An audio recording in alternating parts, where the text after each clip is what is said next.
Hey everyone, welcome back to Car Flash, the place where glossy brochures, dealership hype, and over-polished marketing talk all get stripped away so we can focus on what actually matters, how a car truly looks, feels, and performs when you see it in the real world. If you're new here, make sure to hit subscribe because we break down cars the way enthusiasts, drivers, and everyday buyers actually want to hear it. Today we're diving deep into a car that's stirring up a ton of buzz and controversy, the 2026 Dodge Charger Daytona EV. It's Dodge's attempt to take their muscle car heritage into an all-electric future, and trust me, this is not your typical quiet, eco-friendly EV story. Dodge is trying to rewrite what muscle means in the EV age, and whether they've nailed it or not is exactly what we're going to find out. Exterior. Let's start with the way it looks. The Charger Daytona EV is one of those cars that doesn't try to hide what it is. It doesn't pretend to be a futuristic pod or an aerodynamic jelly bean. Instead, it takes direct inspiration from the Charger's legendary past, especially the 1968 and 1970 models, and mixes it with modern EV design cues. At the front, the first thing you notice is the Fratzonic chambered exhaust system, not because it's loud but because Dodge built a whole identity around giving this EV a voice. The front fascia itself is aggressive but also retro in a way that car people will immediately recognize. You get a wide, blunt nose with a unique R-wing pass-through grille design that actually channels air through the body for better aerodynamics while still keeping that old-school muscle stance. The illuminated Daytona script across the grille and the full-width light bar give it that futuristic muscle look. It's bold, it's wide, and it definitely has road presence. The headlights are sleek but integrated in a way that doesn't take away from the throwback vibe, and overall, this is one of the few EVs that feels like it has a face instead of a generic minimalist front end. Moving over to the side,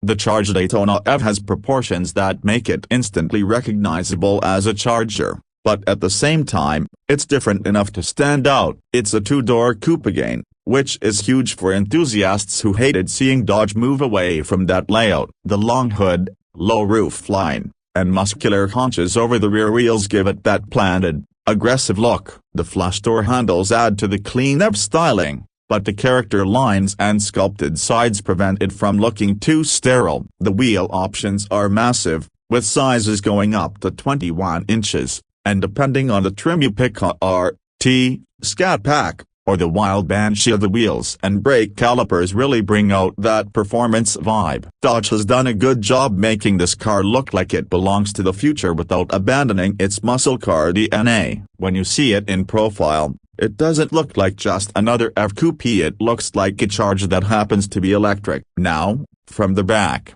the Charger Daytona EV seals the deal. The rear is all about width and stance. A continuous LED light bar stretches across the tail, framing the Dodge badge right in the center. The rear deck lid spoiler is subtle but adds some aero efficiency. There's no exhaust, obviously, but Dodge makes up for it with the diffuser styling that gives it that track-ready feel. The tail design echoes the classic Chargers but updates it with cleaner, sharper lines. This isn't just a car you notice from the front. When it passes you on the highway, you'll know exactly what it is. It's mean, muscular, and unapologetically bold. Interior. Step inside, and the Charger Daytona EV continues the mix of retro inspiration and futuristic tech. The cabin is all driver-focused, with a wide 12.3-inch digital gauge cluster that can be customized, a massive central infotainment screen angled slightly toward the driver, and a head-up display that puts key performance data right where you need it. The steering wheel feels chunky and performance-oriented,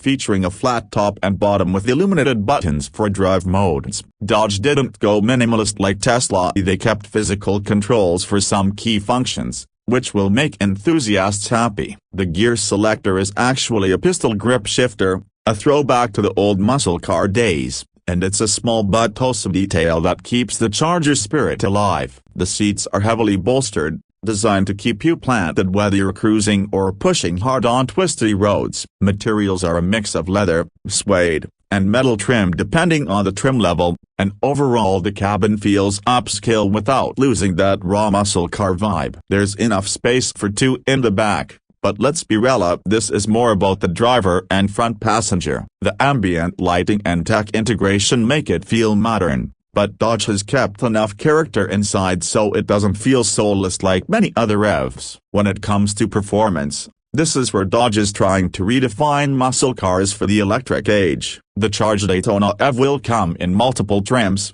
starting with the eRupt that offers around 456 horsepower with the Power Shot feature that temporarily boosts output for quick bursts. The Scat Pack takes it up to 630 horsepower, again with Power Shot giving you extra juice on demand. Then there's the all-wheel drive Banshee, which is the flagship model and the one Dodge says will go head-to-head with supercars. While Dodge hasn't released exact horsepower numbers for the Banshee, early reports suggest that could be over 800 horsepower with insane acceleration that rivals or even beats the Hellcat. 0 to 60 times are expected to be in the low 3-second range, maybe even quicker for the Banshee. What's interesting is Dodge has engineered this car with an eRupt multi-speed transmission, unlike the single-speed setups most EVs use. That means you actually feel gear changes, making it closer to the experience of a gas-powered muscle car. On top of that, the Fratzonic exhaust system pipes out up to 126 decibels of sound,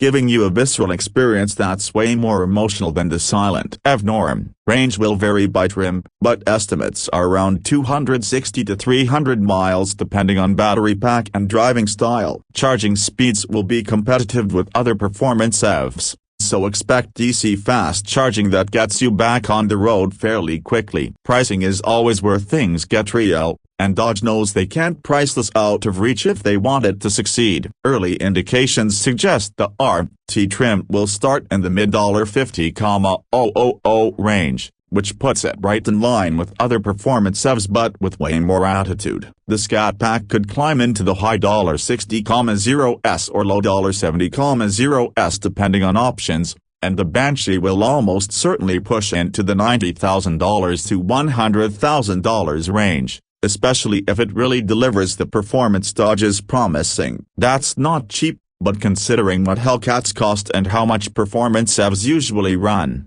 it's not shocking either. Dodge is betting that muscle car fans who grew up loving Chargers will want to make the jump to electric if the car still delivers on emotion, presence, and raw performance. So, after spending time with the 2026 Dodge Charger Daytona EV, what's the verdict? Dodge has done something risky here. They've taken one of their most iconic nameplates and launched it into a completely new era. But instead of just making another fast EV, they've worked hard to preserve the identity of what the Charger is supposed to be. It looks like a muscle car, it feels like a muscle car, and with the sound, transmission, and performance tech, it drives more like a muscle car than you'd expect from an EV. It's not going to please every and hardcore traditionalists will still say it's not a real Charger without a roaring V8, but for people willing to embrace the future while still wanting the thrill and drama that made muscle cars legendary, this might be the perfect bridge between past and future. It's bold, it's controversial, and most importantly, it's exciting. And that's exactly what Dodge needed to pull off. That's it for today's review of the 2026 Dodge Charger Daytona EV. Let me know down in the comments, do you think Dodge nailed it with this electric muscle car? Or do you think the Charger should have stayed with V8 power? I'd love to hear your thoughts. Don't forget to hit that like button if you enjoyed the video, and subscribe to Car Flash so you don't miss our deep dives on the most talked about cars coming your way. Thanks for watching, and I'll see you in the next one.